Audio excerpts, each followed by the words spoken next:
हाँ, तो देखिए हमारी बात चल रही थी पेरिटोनियम पर एंड इसके पहली वाली वीडियो में हमने पूरा का पूरा ये चार्ट बनाया था कि पेरिटोनियम को 3 पॉइंट के अंदर parietal layer, visceral layer and fold of peritoneum इनके अंदर पढ़ेंगे। एंड हमने पैराइटल एंड विसरल लेयर के सारे पॉइंट्स की बात कर ली थी, 5 points of parietal layer and 5 points of visceral layer. Okay, and then फिर हमने इन दोनों लेयर्स को प्लूरा की parietal and visceral layer and pericardium की पैराइटल एंड विसरल लेयर से कंपैरिजन भी कर लिया था। अब आते हैं हमारे पेरिटोनियल कैविटी पर। तो देखिए हमने बोला कि जो पेरिटोनियल कैविटी है वो 2 पार्ट में डिवाइड होती है, greater sac and lesser sac. And दोनों के दोनों सेक आपस में कनेक्ट होते हैं एपिप्लोइक फोरामेन के थ्रू। तो मैं यहाँ पर वही लिख रहा हूँ, पेरिटोनियल कैविटी, आगे लिख रहा हूँ divide greater sac and lesser sac.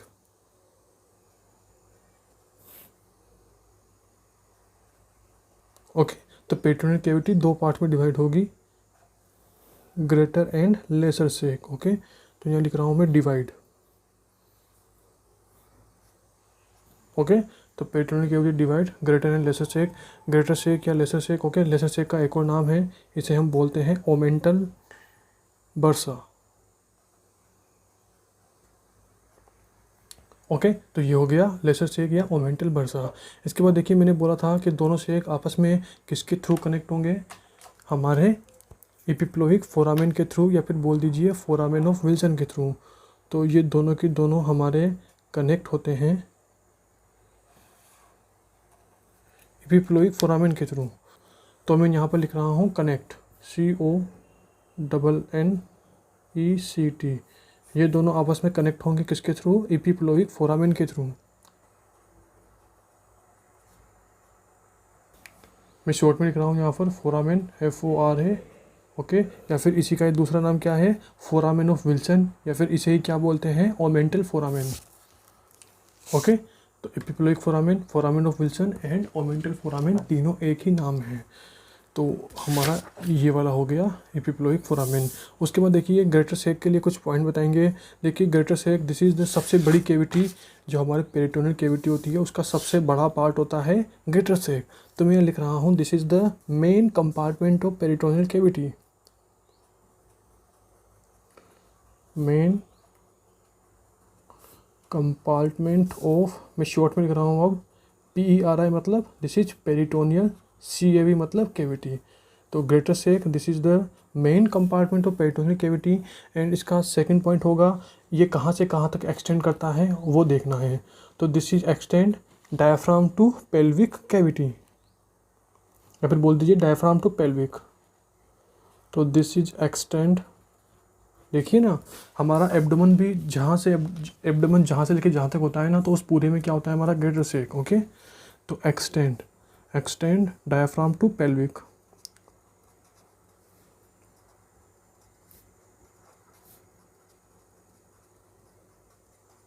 Okay, ये हो गया।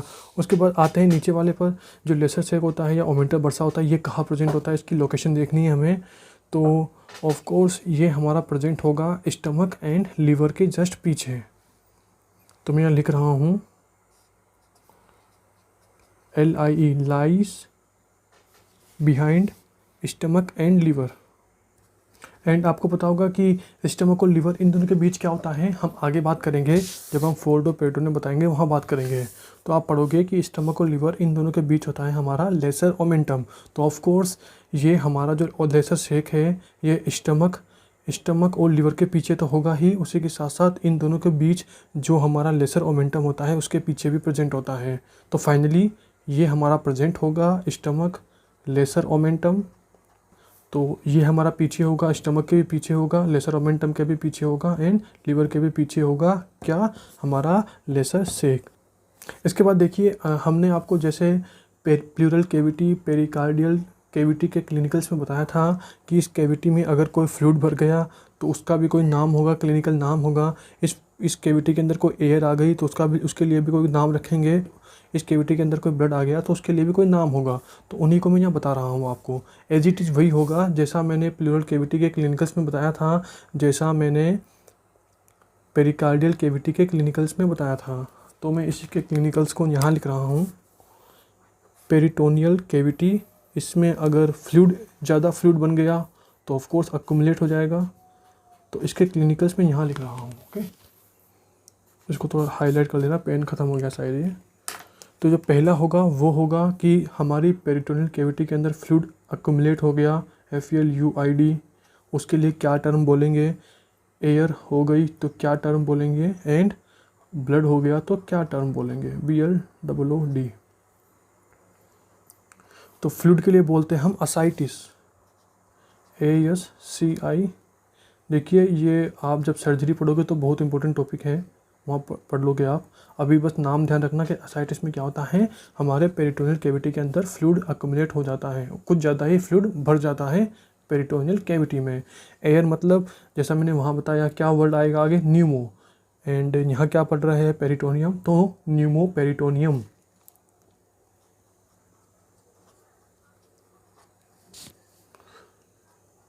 मैं अब पेरिटोनियम को शॉर्ट में लिख रहा हूँ, PERI मतलब न्यूमो पेरिटोनियम। ब्लड के लिए क्या लिखेंगे, of course haemoperitoneum, HAEMO, and मैं शॉर्ट में लिख रहा हूँ PERI मतलब हीमो पेरिटोनियम। ओके, वो हो गया।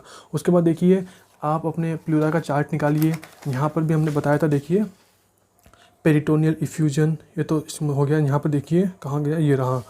हमारे पेरिटोनियल कैविटी के अंदर अगर ब्लड है तो ब्लड के लिए क्या बोलेंगे, हीमोथोरेक्स, सॉरी प्लूरा की बात कर रहा हूँ मैं, प्लूरा के क्लिनिकल्स की। प्लूरा में जो मैंने प्लूरल कैविटी में क्लिनिकल बताए थे उनकी बात कर रहा हूँ। प्लूरल कैविटी में अगर ब्लड आ गया तो हीमोथोरेक्स, एयर आ गई तो न्यूमोथोरेक्स, फ्लूइड आ गया तो हाइड्रोथोरेक्स, एंड पस आ गया तो पायोथोरेक्स। एंड फिर मैंने यहाँ पर बताया था आपको थोरेकोसेंटेसिस।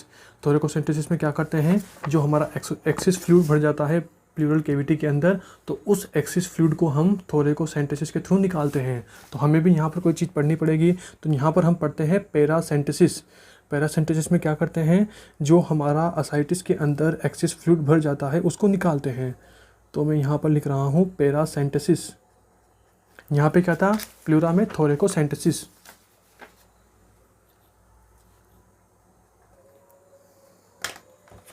ओके, तो this is the clinical of, इसको कहाँ लिखेंगे हम, इसको हम असाइटिस में लिखेंगे। असाइटिस का एक्सिस फ्लूइड हम इसके थ्रू निकालते हैं, इंजेक्शन डाल के छेद करके निकालते हैं। ओके, हाँ तो देखिए हमने पूरी की पूरी बात कर ली है पेरिटोनियल कैविटी की। मतलब हमने parietal and visceral layer and peritoneal cavity, इन तीनों की पूरी बात कर ली है जितना हमें बताना था। अब हम बताएंगे आपको फोल्ड ऑफ पेरिटोनियम की, कैसे हमारे ये फोल्ड्स बनते हैं और इनको हम क्या क्या नाम देते हैं। एंड देन फिर आपको पता होगा कि ईच फोल्ड भी फिर डिटेल से पढ़ना होता है। ओके, तो कोई ना, जो भी फोल्ड ऑफ पेरिटोनियम पर इंपॉर्टेंट पॉइंट्स होंगे, जो भी डायग्राम्स होंगे, वो सारे के सारे हम बताएंगे आपको नेक्स्ट वीडियो के अंदर।